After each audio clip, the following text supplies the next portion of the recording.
crop estimation, market intelligence, and support for growth of agri-tech industry and startups.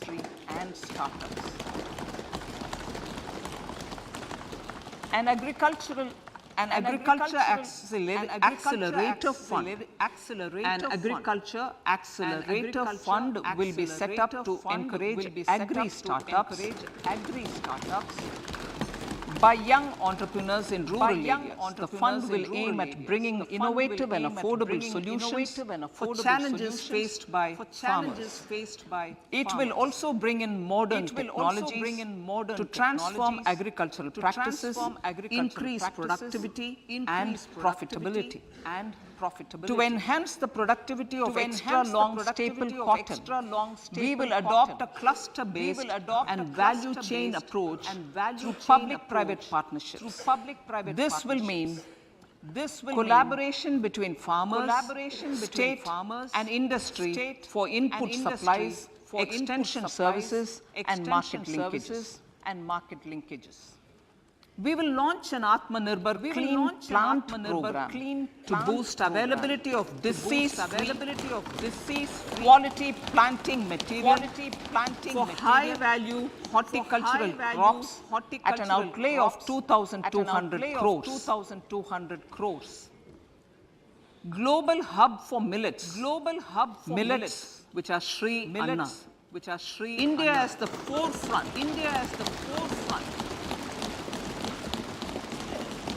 India is at the forefront of popularizing millets, whose consumption furthers nutrition, food security, and welfare of farmers, said the Honorable Prime Minister.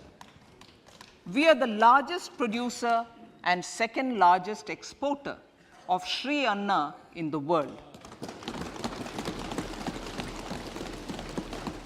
We grow several types of Shri Anna, such as Shri Anna Jowar, Shri Anna Ragi, Shri Anna Bajra, Shri Anna Kutu, Ramdana, Kangni, Kutni, Kutki, Kodo, China, and Sama. These have a number of health benefits and have been an integral part of our food for centuries. I acknowledge with pride the huge service done by small farmers in contributing to the health of fellow citizens by growing these Shri Anna. Now, to make India a global hub for Shri Anna, the Indian Institute of Millet Research, ideally Indian Institute of the Shri Anna Research, Hyderabad, will be supported as the center of excellence for sharing best practices, research and technologies at the international level. The agricultural credit target will be increased to 20 lakh crores with focus on animal husbandry, dairy and fisheries. We will launch a new sub-scheme of PM Matsya Sampada Yojana, which is an existing scheme, but we launch a new sub-scheme with targeted investment of 6,000 crores to further enable activities of fishermen, fish vendors, and micro and small entrepreneurs, improve value chain efficiencies, and expand the market. For farmers, especially small and marginal farmers, and other marginalized sections, the government is promoting cooperative-based economic development model. A new Ministry of Cooperation was formed with a mandate to realize the vision of Sahkar Se Samriddhi. To realize this vision, the government has already initiated computerization of 63,000 primary agricultural credit societies with an investment of 2,516 crores. In consultation with all the stakeholders and the states, model bylaws for PACS were formulated, enabling them to become multi-purpose PACS. A national cooperative database is being prepared for countrywide mapping of cooperative societies. With this backdrop, we will implement a plan to set up massive decentralized storage capacity.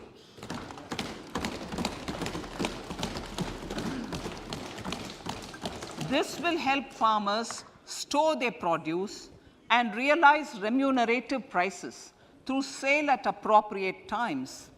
The government will also facilitate setting up of a large number of multi-purpose cooperative societies, primary fisheries societies, and dairy cooperative societies in uncovered panchayat and villages in the next 5 years.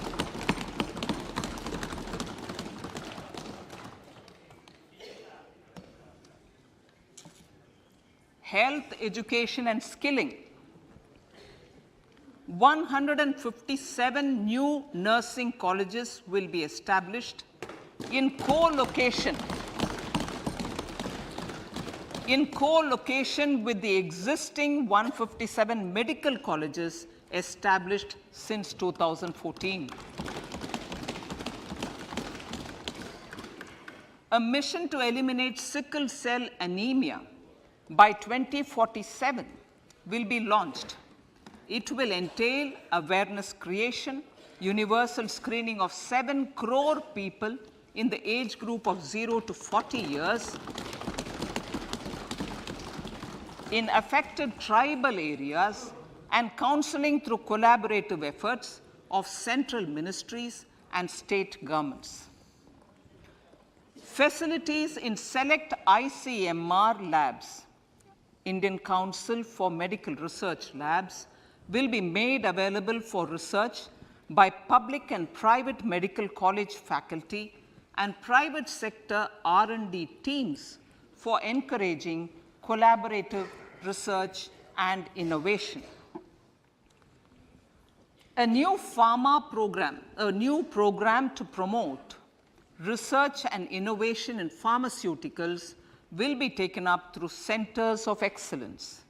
We shall also encourage industry to invest in research and development in specific priority areas. Dedicated multidisciplinary courses for medical devices will be supported in existing institutions to ensure availability of skilled manpower for futuristic medical technologies, high-end manufacturing, and research. Teachers' training. Teachers' training will be re-envisioned through innovative pedagogy, curriculum transaction, continuous professional development, dipstick surveys, and ICT implementation. The District Institute of Education and Training will be developed as vibrant institutes of excellence for this purpose.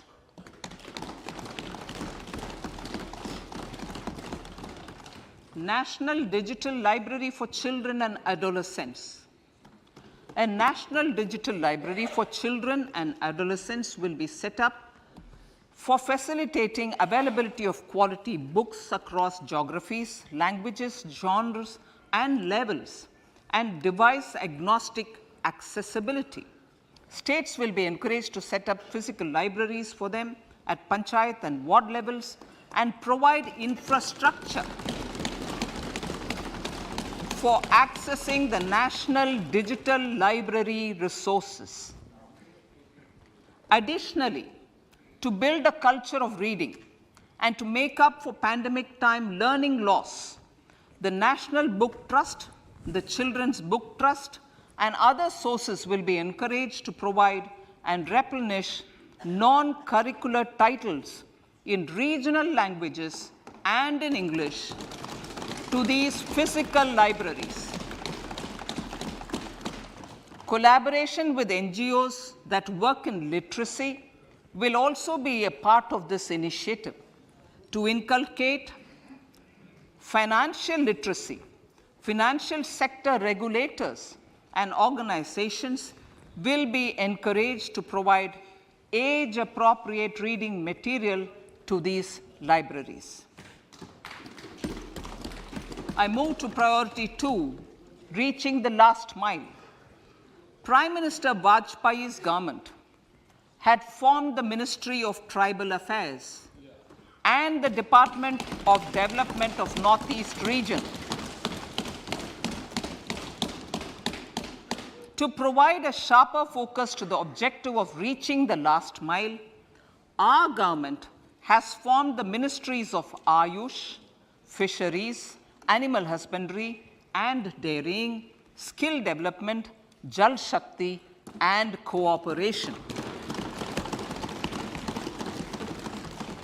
Building on the success of the Aspirational Districts program, the government has recently launched the Aspirational Blocks program, covering 500 blocks for saturation of essential government services across multiple domains such as health, nutrition, education, agriculture, water resources, financial inclusion, skill development, and basic infrastructure.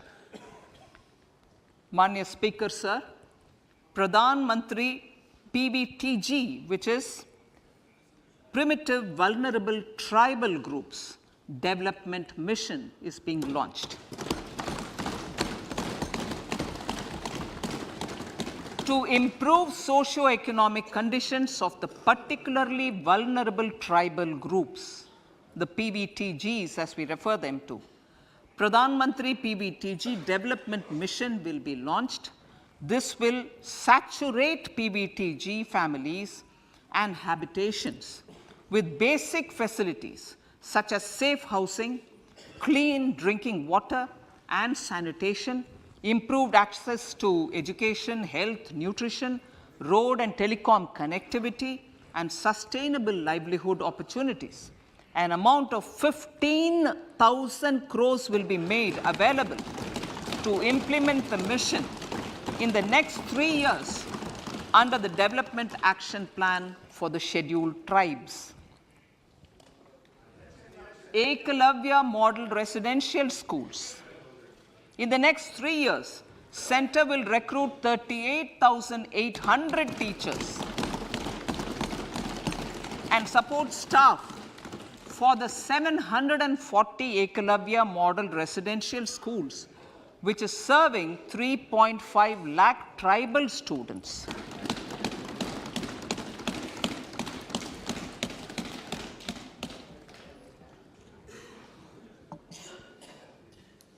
In the drought-prone central regions of Karnataka, central assistance of 5,300 crore will be given to Upper Bhadra project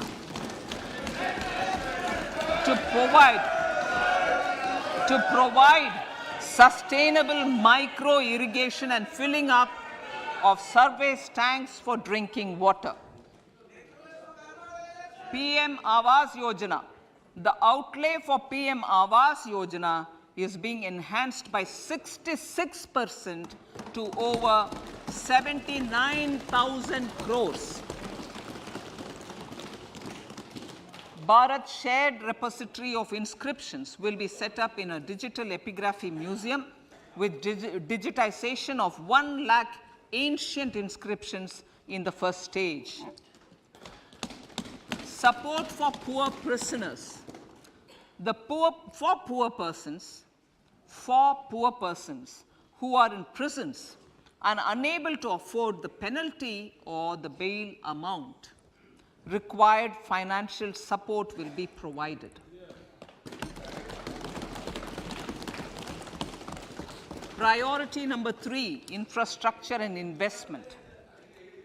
Investments in infrastructure and productive capacity have a large multiplier impact on growth and employment. After the subdued period of the pandemic, private investments are growing again.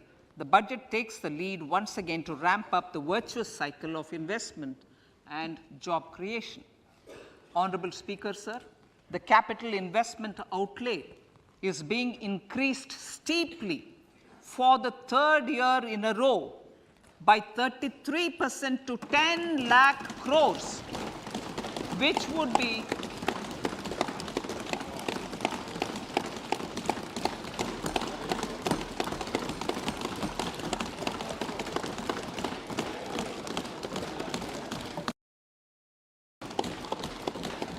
which would be 3.3% of GDP. This will almost be 3 times the outlay made in 2019-20.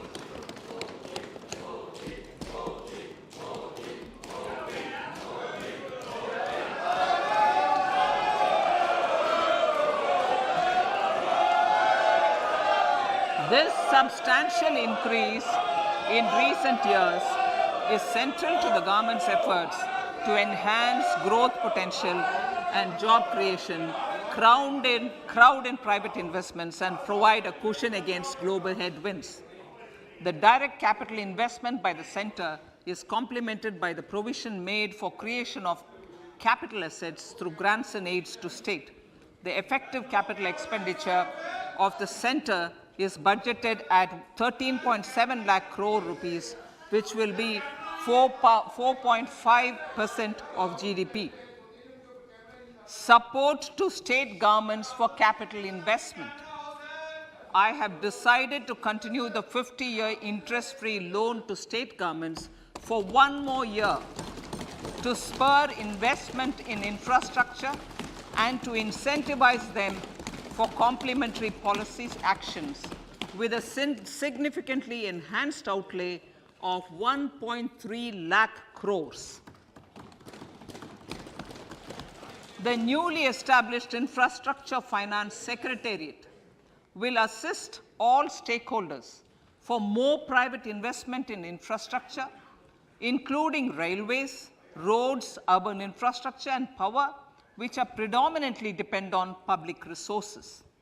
The harmonized master list of infrastructure will be reviewed by an expert committee for recommending the classification and financing framework suitable for Amrit Kal.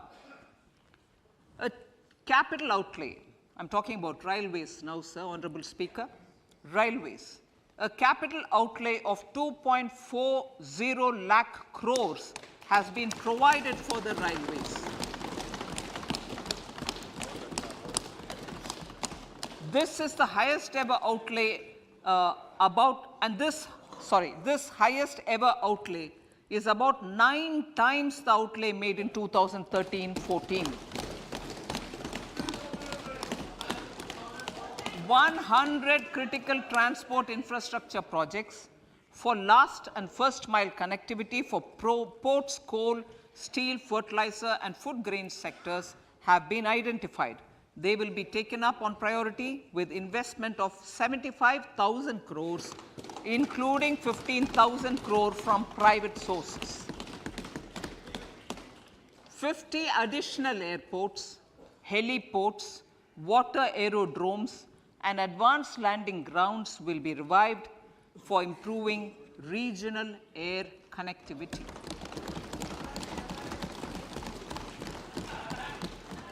Sustainable cities for tomorrow.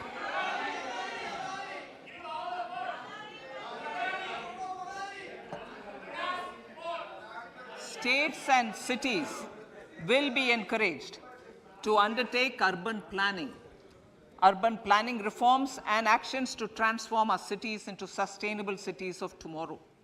This means efficient use of land resources, adequate resources for urban infrastructure, transit-oriented development, enhanced availability and affordability of urban land, and opportunities for all.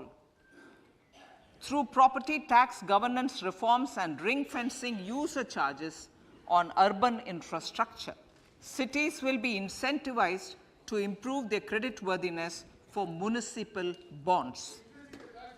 Like the RIDF, an urban infrastructure development fund will be established through use of priority sector lending shortfall. This will be managed by the National Housing Bank and will be used by public agencies to create urban infrastructure in Tier 2 and Tier 3 cities. States will be encouraged to leverage resources from the grants of the 15th Finance Commission as well as existing schemes to adopt appropriate user charges while accessing the UIDF. We expect to make an available to make available 10,000 crore rupees per annum for this purpose. All cities and towns will be enabled for 100% mechanical desludging of septic tanks and sewers to transition from manhole to machine hole mode.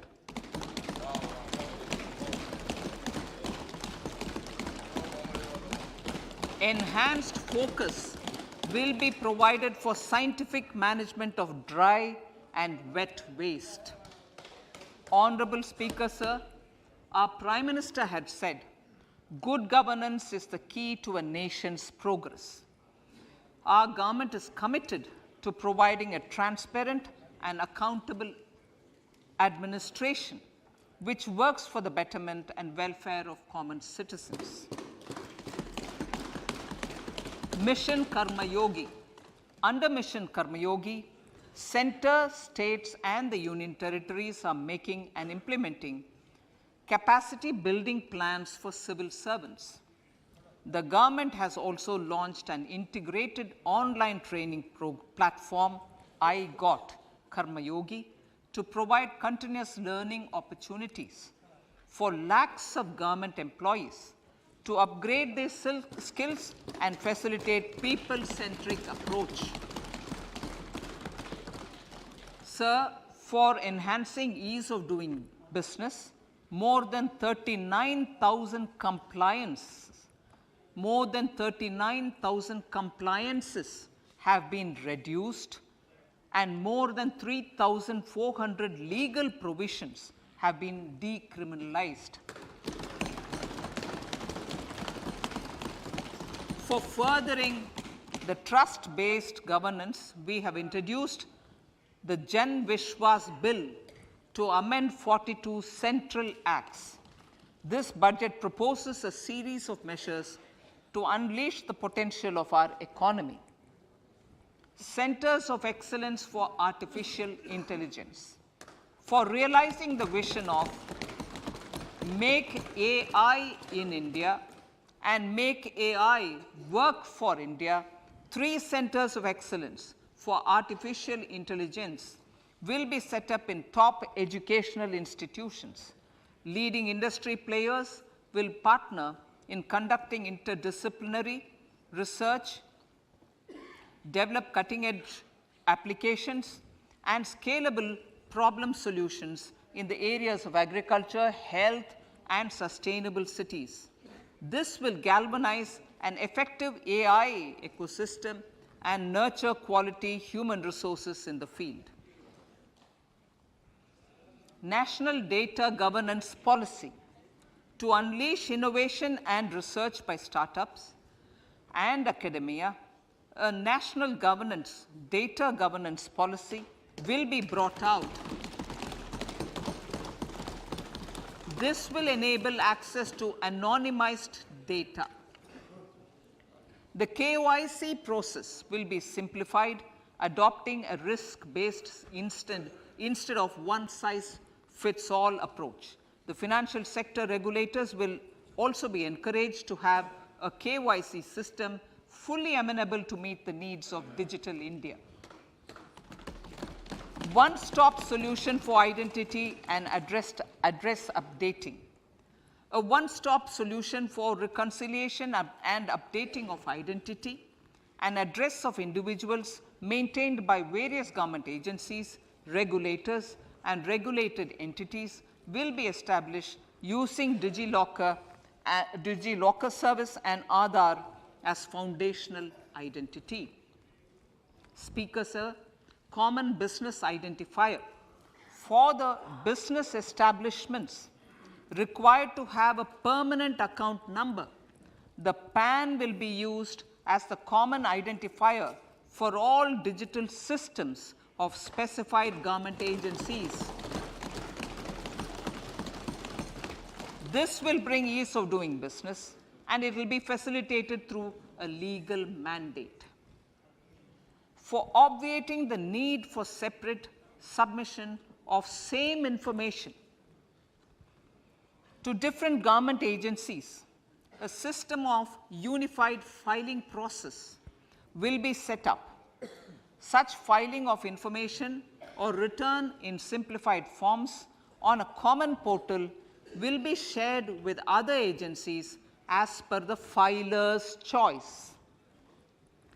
Vivad se Vishwas 1, relief for MSMEs.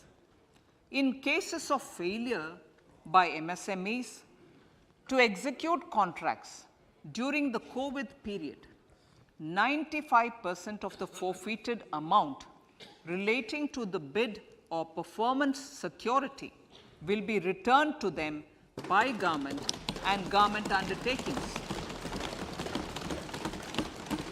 This will provide relief to the MSMEs. Vivad se Vishwas 2, settling contractual disputes. To settle contractual disputes of government and government undertakings, wherein arbitral award is under challenge in a court, a voluntary settlement scheme with standardized terms will be introduced. This will be done by offering graded settlement terms depending on pendency level of the dispute. The state support mission of Niti Aayog will be continued for 3 years for our collective efforts towards national priorities. Result-based financing. To better allocate scarce resources for competing development needs, the financing of select schemes will be changed on a pilot basis from input-based to result-based. E-courts. For efficient administration of justice, phase 3 of e-courts projects phase 3 of the e-courts project will be launched with an outlay of 7,000 crores. Fintech services in India have been facilitated by our digital public infrastructure, including Aadhaar, PM Jan Dhan Yojana, Video, KYC, India Stack, and UPI. To enable more fintech innovative services, the scope of documents available in DigiLocker for individuals will be expanded. An entity DigiLocker will be set up for the use by MSMEs, large businesses, and also charitable trusts. This will be towards storing and sharing documents online securely whenever needed with various authorities, regulators, banks, and other business entities. 5G services. 100 labs for developing applications using 5G services will be set up in engineering institutions.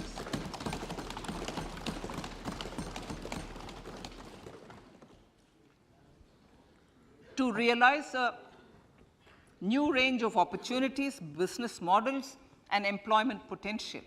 The labs will cover, among others, applications such as smart classrooms, precision farming, intelligent transport systems, and healthcare applications.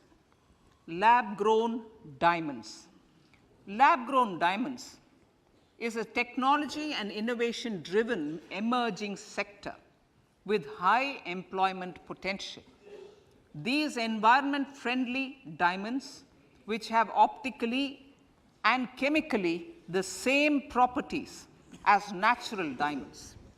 To encourage indigenous production of LGD, lab-grown diamond seeds and machines, and to reduce import dependency, a research and development grant will be provided to one of the IITs for 5 years. To reduce the cost of production, a proposal to review the custom duty on LGD seeds will be indicated in Part B of the speech. I come to the fifth priority, Honorable Speaker, sir, green growth.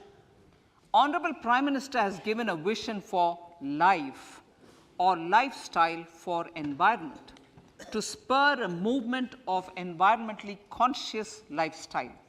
India is moving forward firmly for the Panchamrit, the net zero carbon emission by 2070 to usher in green industrial and economic transition. This budget builds on our focus on green growth. The recently launched National Green Hydrogen Mission, with an outlay of 19,700 crores, will facilitate transition of the economy to low carbon intensity, reduce dependence on fossil fuel imports, and make the country assume technology and market leadership in this sunrise sector. Our target is to reach an annual production of 5 MMT by 2030. Energy transition. This budget provides for 35,000 crores for priority capital investment towards energy transition and net zero objectives and energy security by Ministry of Petroleum and Natural Gas. To steer the economy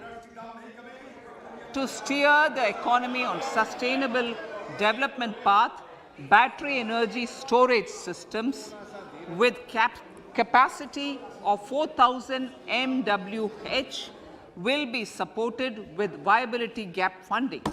A detailed framework for pumped storage projects will also be formulated.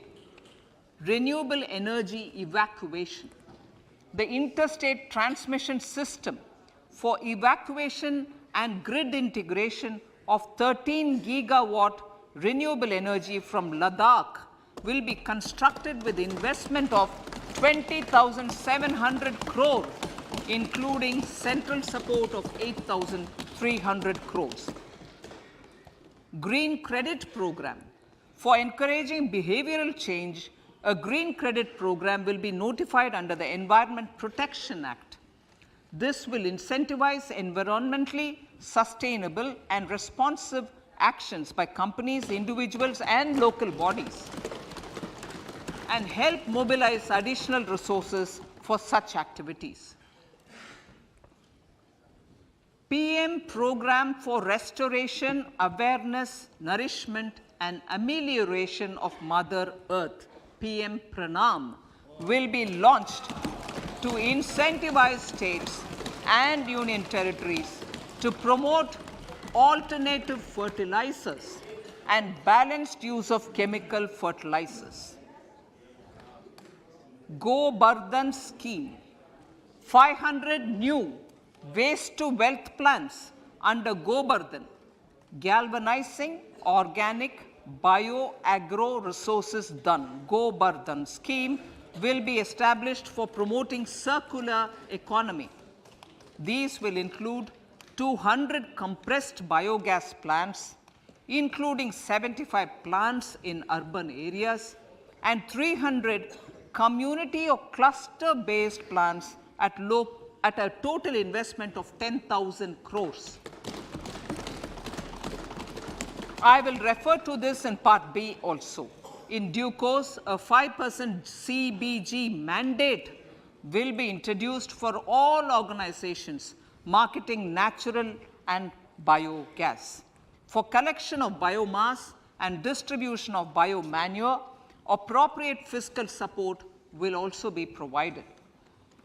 Bharatiya Prakritik Kheti Bio Input Resource Centers. Over the next 3 years, we will facilitate 1 crore farmers to adopt natural farming. For this, Honorable Speaker, 10,000 bio input resource centers will be set up, creating a national level distributed micro fertilizer and pesticide manufacturing network. Mishti.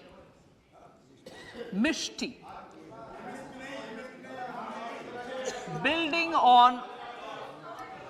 on India's success in afforestation, mangrove initiative for shoreline habitats and tangible incomes, Mishti, will be taken up for mangrove plantation along the coastline and on salt pan lands wherever feasible through convergence between Manrega, Campa, Fund and other sources.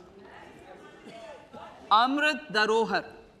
Wetlands are vital ecosystems which sustain biological diversity. In his latest Mann Ki Baat, the Prime Minister said, now, I quote, now the total number of Ramsar sites in our country has increased to 75, whereas before 2014, there were only 26, unquote. Local communities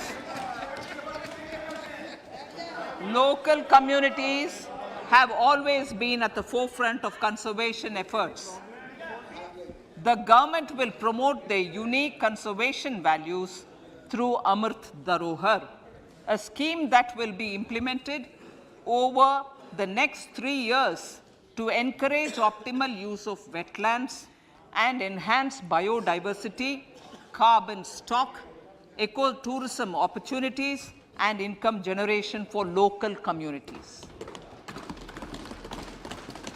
Coastal shipping. Coastal shipping will be promoted as the energy efficient and lower cost mode of transport, both for passengers and freight, through PPP mode with viability gap funding. Vehicle replacement. Vehicle replacement is an important continuing policy, replacing the old political,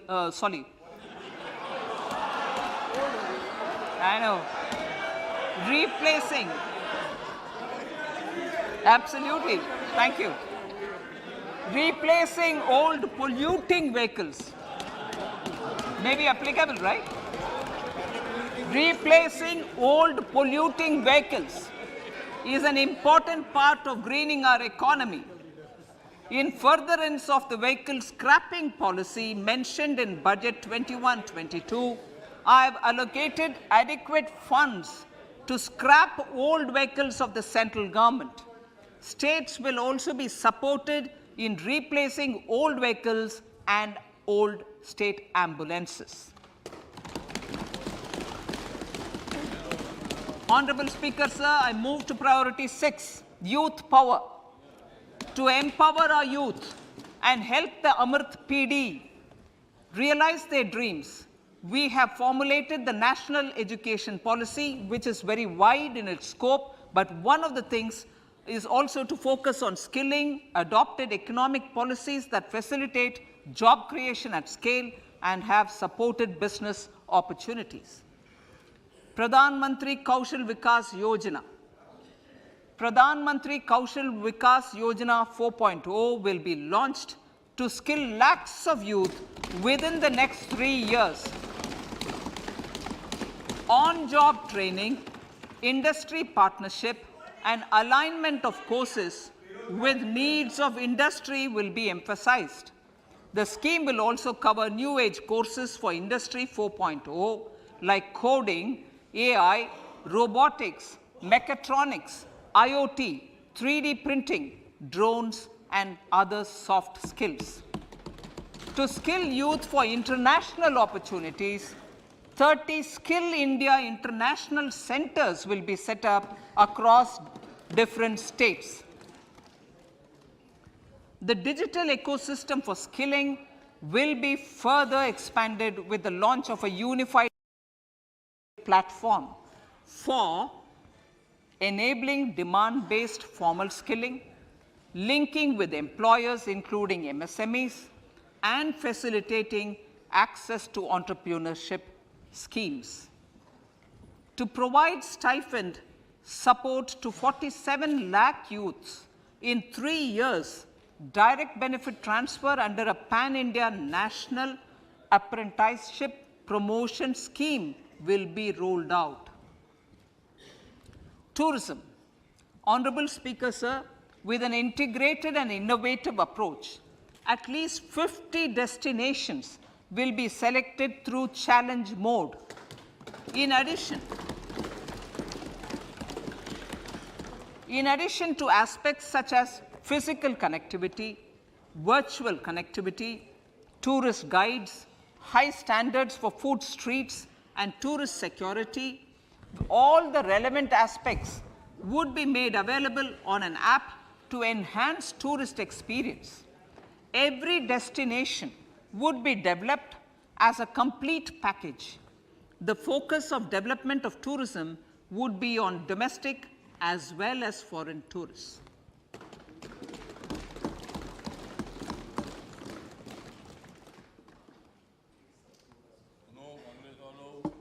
Sector-specific skilling and entrepreneurship development will be dovetailed to achieve the objectives of Dekho Apna Desh initiative. This was launched as an appeal by the Honorable Prime Minister to the middle class to prefer domestic tourism over international tourism. The integrated development of theme-based tourist circuits, the Swadesh Darshan scheme, was also launched. Under the Vibrant Villages program, tourism infrastructure and amenities will be facilitated in border villages. Unity Mall. States will be encouraged to set up a Unity Mall in their state capital or most prominent tourism center or the financial capital for promotion and sale of their one district, one product and GI products and other handicraft products, and for providing space for such products of all other states as well. Sir, priority number 7, financial sector. Our reforms in the financial sector and innovative use of technology have led to financial inclusion at scale, better and faster service delivery, ease of access to credit, and participation in financial markets. This budget proposes to further these measures. Credit guarantee for MSMEs. Last year, I proposed revamping of the credit guarantee scheme for the MSMEs. I am happy to announce that the revamped scheme will take effect from 1st April 2023 through infusion of 9,000 crores in the corpus.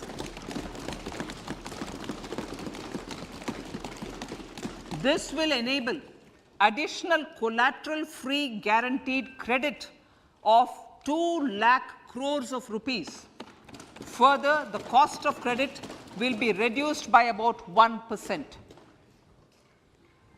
A national financial information registry will be set up to serve as the central repository of financial and ancillary information.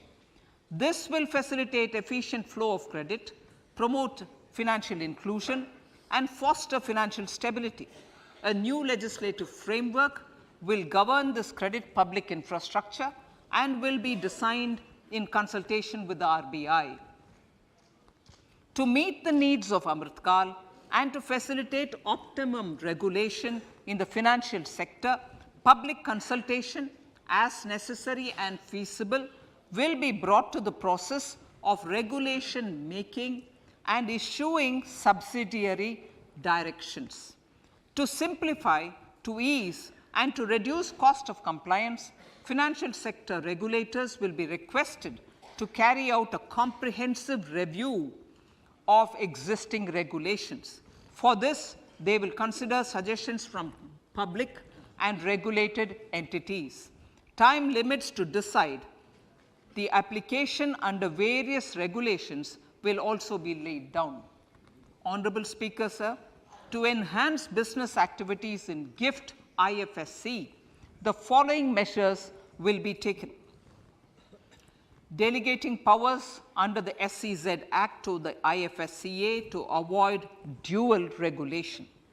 Setting up a single window IT system for registration and approval of IFSCA, SEZ authorities, GSTN, RBI, SEBI, and IRDAI. Permitting acquisition financing by IFSC banking units of foreign banks. Establishing a subsidiary of Exim Bank for trade refinancing. Amending IFSCA Act for statutory provisions for arbitration ancillary services, and avoiding dual regulation under the SEZ Act, and recognizing offshore derivative instruments as valid contracts. Honorable Speaker, sir, data embassy. For countries looking for digital continuity solutions, we will facilitate setting up of their data embassies in GIFT IFSC.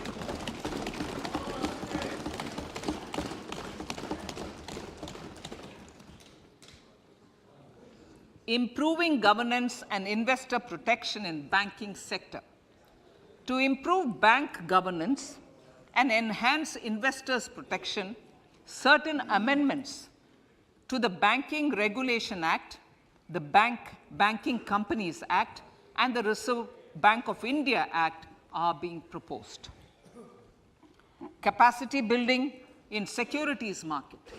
Honorable Speaker, sir, to build capacity of functionaries and professionals in the securities market, SEBI will be empowered to develop, regulate, maintain, and enforce norms and standards for education in the National Institute of Securities Markets and to recognize award of degrees, diplomas, and certificates. A central processing center will be set up for faster response to companies through centralized handling of various forms filed with field officers under the Companies Act. Reclaiming of shares and dividends. For investors to reclaim unclaimed shares and unpaid dividends from the Investor Education and Protection Fund Authority with ease, from the Investor Education and Protection Fund Authority with ease, an integrated IT portal will be established. Digital payments continue to find wide acceptance. In 2022, they show an increase of 76% in transaction and 91% in value. Fiscal support for this digital public infrastructure will continue in 2023-2024. Azadi Ka Amrit Mahotsav, Mahila Samman Bachat Patra. For commemorating Azadi Ka Amrit Mahotsav, a one-time new small savings scheme, Mahila Samman Savings Patra or Savings Certificate, Mahila Samman Savings Certificate will be made available for a 2-year period up to March 2025. This will offer deposit facility up to 2 lakh in the name of a woman or girls for a tenure of 2 years at fixed interest rate of 7.5% with partial withdrawal option. Senior citizens. The maximum deposit limit for senior citizens savings scheme will be enhanced from 15 lakh to 30 lakhs of rupees. The maximum deposit limit for monthly income account scheme will be enhanced from 4.5 lakh to 9 lakh for single account and from 9 lakh to 15 lakh for joint account. Honorable Speaker, sir, fiscal management. 50 years interest-free loan to states. The entire 50-year loan to states has to be spent on capital expenditure within 2023-24. Most of this will be at the discretion of the states, but a part will be conditional on states increasing their actual capital expenditure. Parts of the outlay will also be linked to or allocated for the following purposes: scrapping old government vehicles, urban planning reforms and actions, financing reforms in urban local bodies to make them credit-worthy for municipal bonds, housing for police personnel above or as part of the police station, constructing unity malls, children and adolescent libraries and digital infrastructure, and state share of capital expenditure of central schemes. Honorable Speaker, sir, fiscal deficit of states. States will be allowed a fiscal deficit of 3.5% of GSDP, of which 0.5% will be tied to power sector reforms. Revised estimates 2022 to 2023. The revised estimate, Honorable Speaker, sir, of the total receipts other than borrowing is 24.3 lakh crores, of which the net tax receipts are 20.9 lakh crores. The revised estimate of the total expenditure is 41.9 lakh crores of rupees, of which the capital expenditure is about 7.3 lakh crores. The revised estimate of the fiscal deficit is 6.4% of GDP, adhering to the budget estimate. So, budget estimates of 2023-24. Coming to 2023-24, the total receipts other than borrowings and the total expenditure are estimated at 27.2 lakh crores and 45 lakh crores respectively. The net tax receipts are estimated at 23.3 lakh crores. The fiscal deficit is estimated to be 5.9% of the GDP. In my budget speech for 21-22, I had announced that we plan to continue the path of fiscal consolidation, reaching a fiscal deficit of below 4.5% by 2025-26, with a fairly steady decline over the period. We have adhered to this path, and I reiterate my intention to bring the fiscal deficit below 4.5% of GDP by 2025-26. To finance the fiscal deficit in 2023-24, the net market borrowings from dated securities are estimated at 11.8 lakh crores. The balance financing is expected to come from small savings and other sources. The gross market borrowings are estimated at 15.43 lakh crores of rupees. Honorable Speaker, sir, I now move to Part B.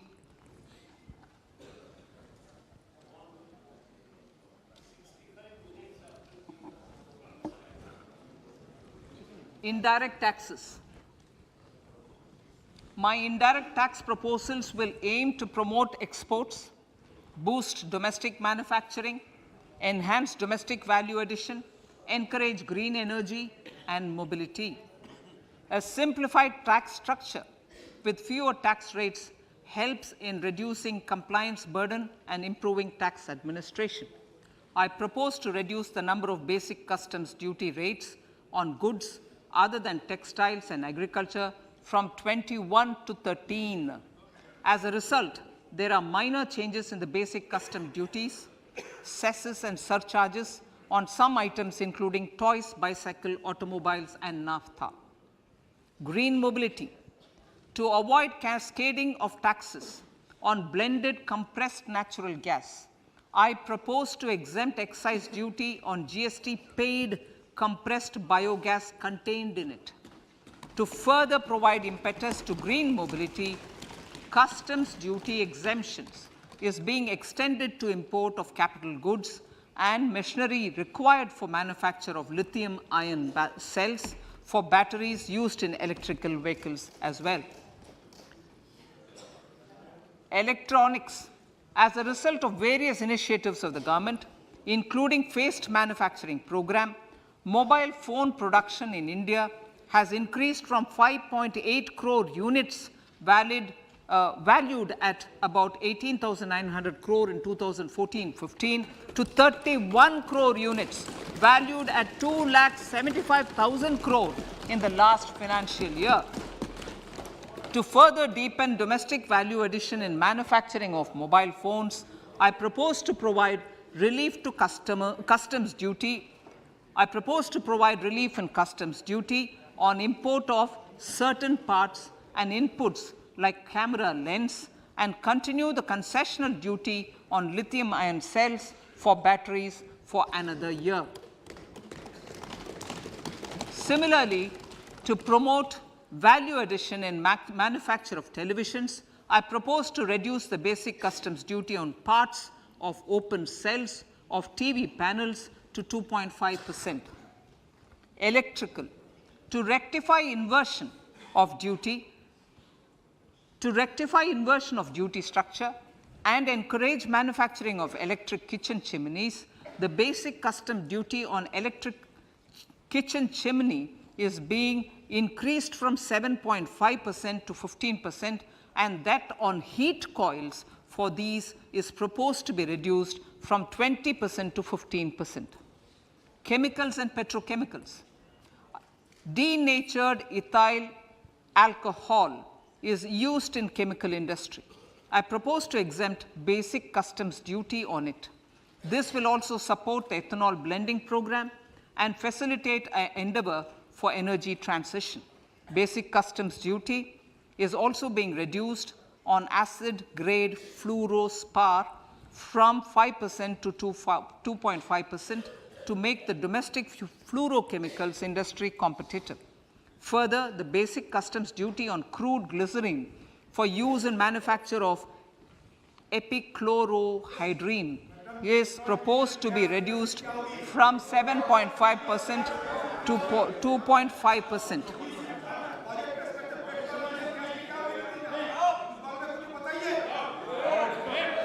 Marine products. In the last financial year, marine products recorded the highest export growth, benefiting farmers in the coastal states of the country. To further enhance the export competitiveness of marine products, particularly shrimps, duty is being reduced on key inputs for domestic manufacture of shrimp feed. India is a global leader, as I said in Part A, in cutting and polishing of natural diamonds, contributing about 3/4 of the global turnover by value. With the depletion of deposits of natural diamonds, the industry is moving towards lab-grown diamonds, and it holds huge promise. To seize this opportunity, I propose to reduce the basic customs duty on seeds used in their manufacture. Customs duties on dore or dore and bars of gold and platinum were increased earlier this fiscal. I propose to increase the duties on articles made therefrom to enhance the duty differential. I also propose to increase the import duty on silver doors, bars, and articles to align them with that on gold and platinum. To facilitate availability of raw materials for the steel sector, exemptions from basic custom duty on raw materials for manufacture of CRGO steel, ferrous scrap, and nickel cathode is being continued. Similarly, the concessional BCD of 2.5% on copper scrap is also being continued to ensure the availability of raw materials for secondary copper producers who are mainly in the MSME sectors. Compounded rubber. The basic custom duty rate on compounded rubber is being increased from 10% to 25% or 30 kg, whichever is lower, at par with that of natural rubber other than latex, to curb circumvention of duty. Cigarettes. National calamity contingent duty on specified cigarettes was last revised 3 years ago. This is proposed to be revised upwards by about 16%. Direct taxes.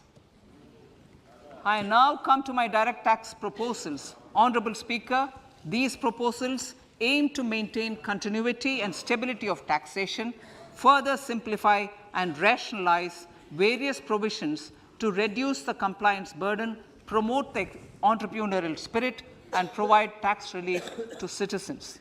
It has been constant endeavor of the Income Tax Department to improve taxpayer services by making compliance easy and smooth.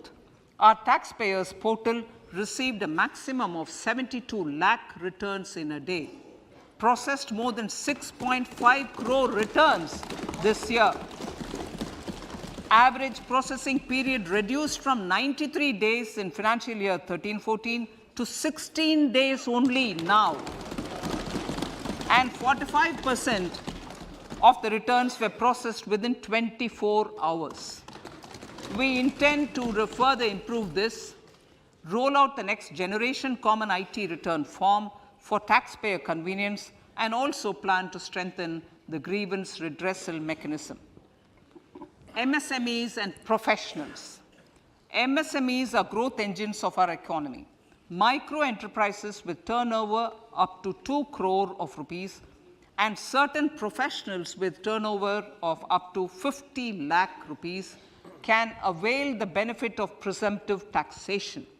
I propose to provide enhanced limits of 3 crore and 75 lakh respectively to the taxpayers whose cash receipts are no more than 5%. Whose cash receipts are no more than 5%.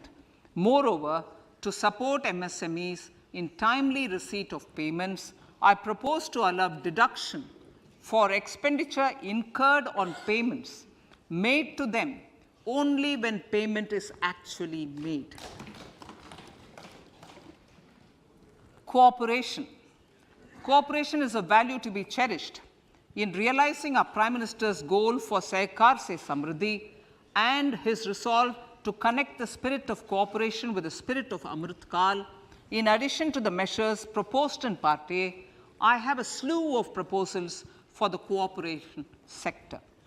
First, new cooperatives that commence manufacturing activities till 2024 31st March shall get the benefit of a lower tax rate of 15%, as is presently available to new manufacturing companies.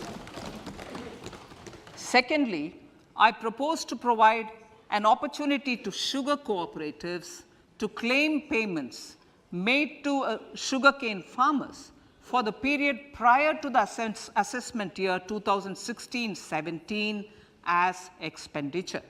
This is expected to provide them a relief of almost 10,000 crores. Thirdly, I am providing a higher limit of 2 lakh per member for cash deposits to loans in cash by primary agricultural cooperative societies and primary cooperative agriculture and rural development banks. I repeat that. Thirdly, I am providing a higher limit of 2 lakh per member for cash deposits to and loans in cash by primary agricultural cooperative societies and primary cooperative agricultural and rural development banks. Similarly, a higher limit of 3 crore for TDS on cash withdrawal is being provided to cooperative societies. Startups.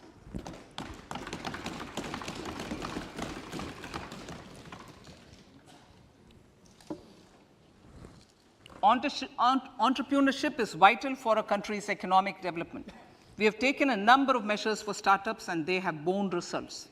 India is now the third largest ecosystem for startups globally and ranks second in innovation quality among middle-income countries. I propose to extend the date of incorporation for income tax benefits to startups from 31/3/2023 to 31/3/2024. I further propose to provide the benefit of carry forward of losses on change of shareholding of startups from 7 years of incorporation to 10 years.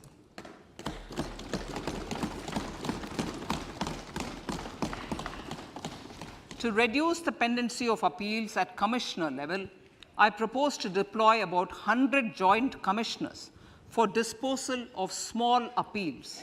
We shall also be more selective in taking up cases for scrutiny of returns already received this year. Better targeting of tax concessions. For better targeting of tax concessions and exemptions, I propose to cap deduction from capital gains on investment in residential house under Section 54 and Section 54F to 10 crores Another proposal with similar intent is to limit income tax exemption from proceeds of insurance policies with very high value. Rationalization. Honorable Speaker, sir, there are a number of proposals relating to rationalization and simplification. Income of authorities, boards, and commissions set up by statutes of union or state for the purpose of housing, development of cities, towns, and villages, and regulating and developing an activity or matter is proposed to be exempted from income tax. Other major measures in this direction are removing the minimum threshold of 10,000 for TDS and clarifying taxability relating to online gaming, not treating conversion of gold into electronic gold receipts and vice versa as capital gains, reducing the TDS rate from 30% to 20% on taxable portion of EPF withdrawals in non-PAN cases, and taxation on income for market-linked.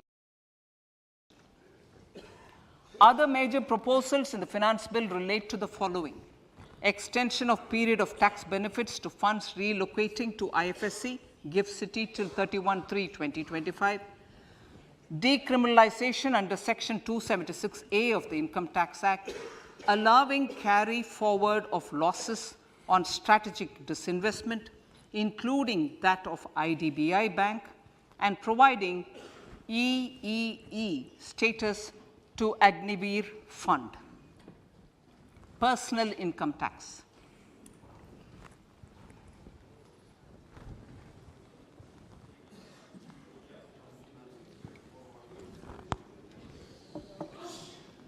Now I come to what everyone is waiting for. Personal income tax. I have 5 major announcements to make in this regard. These primarily benefit our hard-working middle class. The first one concerns rebate. Currently, those with income up to 5 lakh do not pay any income tax in both old and new regimes. I propose to increase the rebate limit to 7 lakhs in the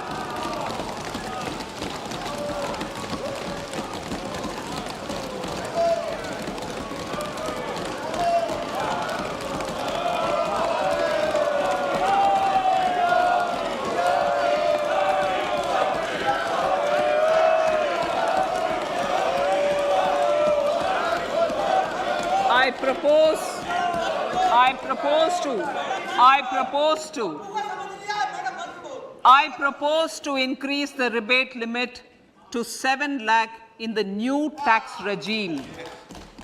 Thus, persons in the new tax regime with income up to 7 lakhs will not have to pay any tax at all. The second proposal relates to middle class individuals. I had introduced in the year new personal income tax regime with 6 income slabs starting from 2.5 lakh. I propose to change the tax structure in this regime by reducing the number of slabs to 5 and increasing the tax exemption limit to 3 lakhs. The new tax rates are 0 to 3 lakh, nil; 3 to 6 lakhs, 5%; 6 to 9 lakhs, 10%; 9 to 12 lakh, 15%; 12 to 15 lakhs, 20%; and above 15 lakhs, 30%. This will provide major relief to all taxpayers in the new regime. An individual with an annual income of 9 lakhs will be required to pay only 45,000 rupees. This is only 5% of his or her income. It is a reduction of 25% on what he or she is required to pay now. That is 60,000. So in the place of 60,000, it is now only 45,000. Similarly, an individual with an income of 15 lakh rupees would be required to pay only 1.5 lakh or 10% of his income or her income, a reduction of 20% from the existing liability of 1,87,500 rupees. My third proposal is for the salaried class and the pensioners, including family pensioners, for whom I propose to extend the benefit of standard deduction to the new tax regime. Each salaried person with an income of 15.5 lakh rupees or more will thus stand to benefit by 52,500 rupees. My fourth announcement in personal income tax is regarding the highest tax rate, which in our country is 42.74%. This is among the highest in the world. I propose to reduce the highest surcharge rate from 37% to 25% in the new tax regime.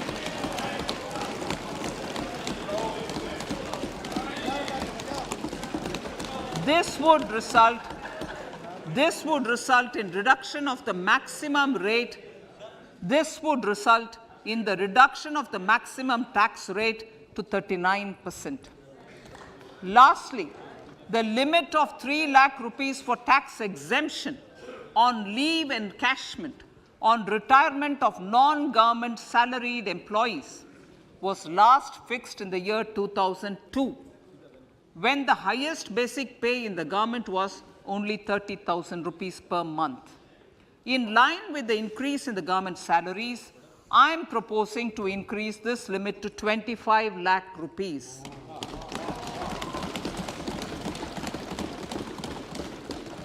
We are also making the new income tax regime as the default tax regime. However, citizens will continue to have the option to avail the benefit of the old tax regime. Apart from these, I am also making some other changes as given in the annexure. As a result of these proposals, revenue of about 38,000 crore to 37,000 crore in direct taxes and rupees 1,000 crore in indirect taxes will be foregone, while revenue of about 3,000 crore will be additionally mobilized. Thus, the total revenue foregone is about 35,000 crores annually. Honorable Speaker, sir, with these words, I commend the budget to this august House.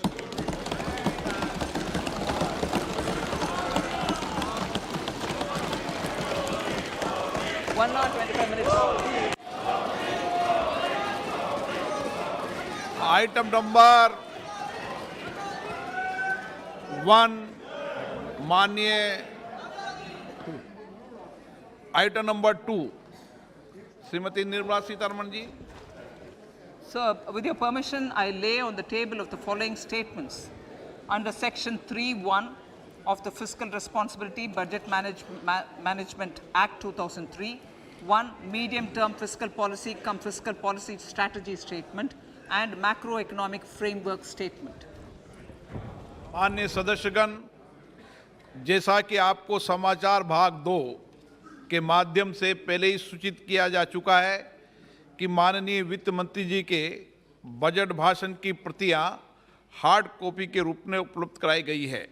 आप budget भाषण की अपनी अपनी प्रति प्रकाशन पलक से ले लें. आपको ये भी सूचित किया, लहलहाती फसल, भरे पूरे खेत खलिहान, हर किसान का बस यही अरमान. लेकिन कभी बारिश, कभी बिजली, कभी ओला, कभी सूखा. भैया खेती में तो जोखम रहता ही है, अब क्या करें? अब प्रकृति का कोनो उपाय है का? प्रकृति का तो नहीं, मगर नुकसान का उपाय है. अच्छा? हाँ, AIC से फसल बीमा. फसल बीमा? मतलब मामूली सा प्रीमियम दो और बड़ी चिंता से मुक्ति पाओ. अरे वाह! जब AIC का है साथ तो ना डर ना फिक्र की बात. Agriculture insurance company of India limited. AIC. ये युद्ध है, यहाँ कुछ भी हो सकता है। इस लड़ाई को मुझे जिंदा रखना है। मुझ जैसे कई लोग हैं जो आपका साथ देना चाहते हैं। अंग्रेजों के देसी सैनिकों ने अपने ही अफसरों के मुंह पर तूपें तान दी।